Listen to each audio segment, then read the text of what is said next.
Muri video iheruka twagarutse ku mateka ya Elon Musk kuva mu bwana bwe kugeza ashinze Zip2 website yatangaga amakuru ajyanye n'ingendo, hamwe na X.com yaje kuvamo PayPal, uko yashinze ikigo gikora ibyogajuru cya SpaceX, ndetse n'uko yaje kwinjira muri Tesla nk'umushoramari nyuma akayibera umuyobozi.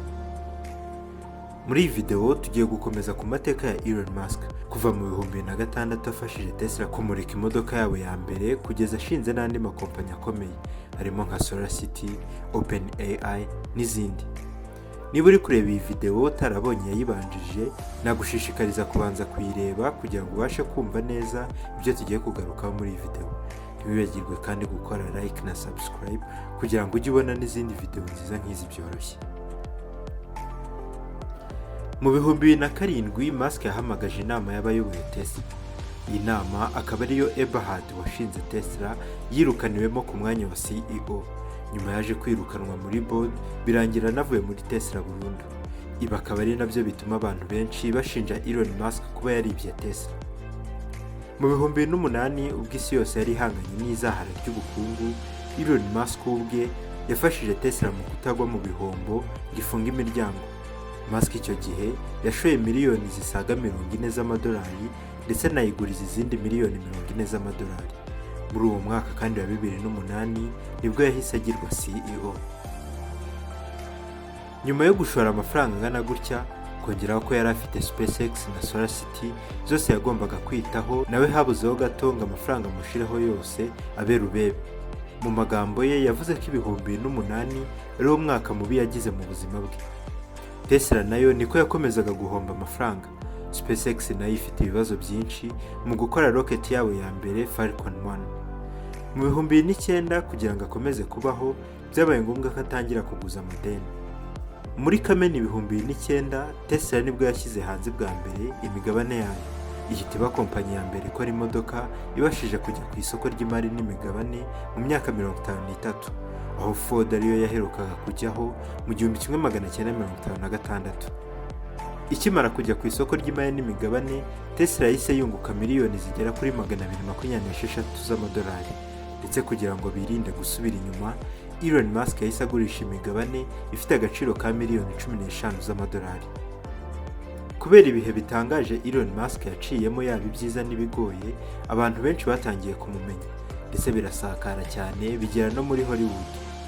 Ibyo Robert Downey Jr. wakinnye nka Tony Stark muri filime ya Iron Man yakinnye, byose bavuga byinshi byari bishingiye ku nkuru mpamo yabaye kuri Elon Musk. Musk akaba yaranagaragaye muri iyi filime igice cyayo cya kabiri, The Iron Man 2. Mu mpera za 2015 SpaceX yari imaze guhagurutsa ibyogajuru bigera kuri 24, byose bifite intego zitandukanye, harimo no kugemura ibikoresho kuri International Space Station, laboratoire ikomeye iherereye mu isanzure. Mu 2016 kandi rocket ya SpaceX yiswe Falcon 9 yabashije kuguruka irongera iragaruka mu rugendo rwo kugerageza rocket zishobora gukoresha inshuro irenze imwe. Falcon Heavy yasimbuye Falcon 9, ikaba ari nayo rocket ikomeye SpaceX yakoze kugeza uyu munsi.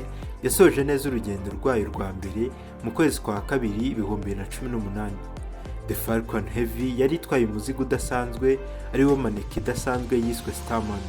Yagiye yicaye mu modoka ya Elon Musk yo mu bwoko bwa Tesla Roadster.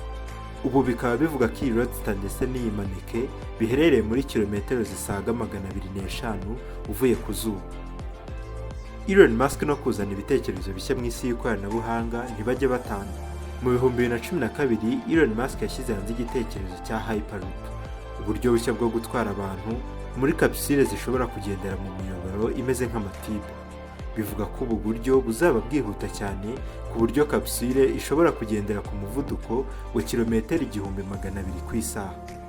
Ushobora kureba video twakoze kuri iyi Hyperloop kugira ngo uyisobanukirwe neza byimbitse. Mu 2016 kandi Elon Musk yatangije kompanyi yise The Boring Company, ifite misiyo yo kubaka inzira zica munsi y'ubutaka imodoka zazajya zikoresha kugira ngo bikemure ikibazo cya ambutiyaje. Mu 2015 kandi yabaye umwe mu bashinze ikigo cya OpenAI, ikigo kitagambiriye inyungu cyashinzwe kugira ngo gikore ubushakashatsi ku bwenge bw'ubukorano, Artificial Intelligence, kugira ngo harebwe ko nta ngaruka bushobora kugira ku kiremwa muntu. Musk mu magambo ye yavuze ko ihangana mu byerekeye ubwenge bw'ubukorano artificial intelligence rishobora gutuma havuka intambara ya gatatu y'isi.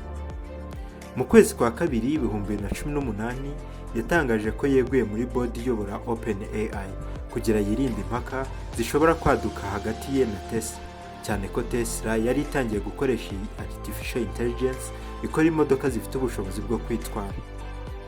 Musk yarakomeje ashinga indi kompanyi.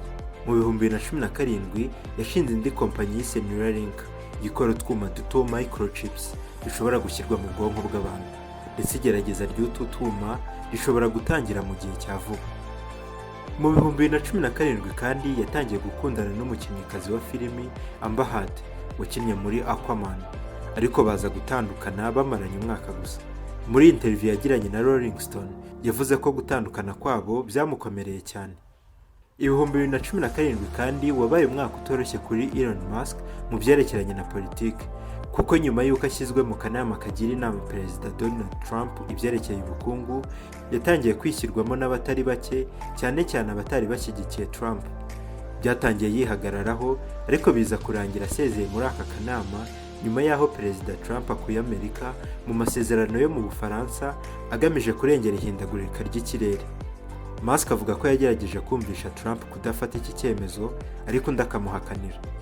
Mu itumba rya 2018 hatangiye guhwihwiswa inkuru y'urukundo rwa Elon Musk n'umuririmbyikazi Grimes. Byatangiye gusa nk'ibijya hanze ubwo bose bateraga urwenya rumwe ku ikoranabuhanga rya artificial intelligence.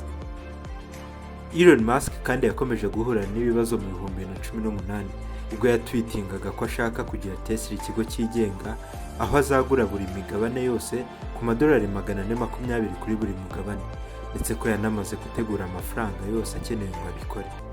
Nyuma y'iminsi mike Musk atangaje ibi, ikigo cya Leta Zunze Ubumwe za Amerika gishinzwe kugenzura ihererekanya ry'impapuro mvunjwafaranga cyahise cyohereza Tesla convocation kugira ngo bisobanure kuri ibi Elon Musk yari yatangaje. Mu kwezi kwa 9 2018 iki kigo noneho cyareze Musk mu rukiko kubwo gutangaza amakuru y'ibihuha. Byaje kurangira Elon Musk na Tesla baciwe amande ya miliyoni 20 z'amadolari, binatuma Elon Musk avanwa ku mwanya wa chairman wa Tesla. Kongeraho ko Tesla yahise itegeka gushaka abantu bazajya bagenzura ibyo Elon Musk atangaza. Mu gushyinga 2019 Musk na Tesla bashyize hanze bwa mbere Tesla Cybertruck, imodoka iteye mu buryo butandukanye cyane n'ubwo ari bumenyerewe. Elon Musk yagiye agaragara kenshi atwaye iyi modoka yo mu bwoko bwa pickup truck, cyane iyo yabaga yasohokanye na Grimes. Nyuma y'ukwezi Musk yarongeye atsinda urundi rubanza yaregwagamo n'umwozi w'umwongereza Vernon Ainsworth wamushinjaga kumuharabika nyuma y'uko amwise pedo guy ku rubuga rwa Twitter. Ibi byabaye mu 2018 ubwo Ainsworth yagiraga uruhare mu gutabara abana 12 n'umutoza wabo bari baheze mu buvumo muri Thailand. Musk yatanze ubufasha bwo kubaha Minisub, ikinyabiziga kigenda munsi y'amazi, maze Ainsworth arabwanga abwira Elon Musk ko ari kwigaragaza, ari nabyo byabaye intandaro yo kumwita pedo guy. Grimes yaciye ibintu mu 2020 ubwo yashyiraga hanze ifoto ya tweet, ariko ntiyatangaza niba ari uwa Elon Musk.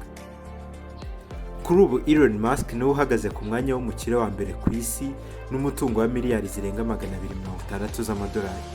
Umutungo we ukaba warazamutse cyane mu myaka 2 ishize bitewe n'ukwiyongera kw'agaciro ka Tesla. Wumve ko yatangiye umwaka wa 2020 afite agera kuri miliyari 27 zonyine, bivuze ko umutungo we mu myaka 2 umaze kwikuba hafi inshuro 10. Ngayo nguko ngibyo bya Elon Musk. Iki cyari igice cya kabiri ku rugendo rwa Elon Musk kuva avutse kugeza abaye umukire wa mbere ku isi. Niba utararebye igice cya mbere kandi ushobora kukireba hano kuri iyi channel. Ndagushimiye wowe wabanye nanjye kugeza iyi video irangiye.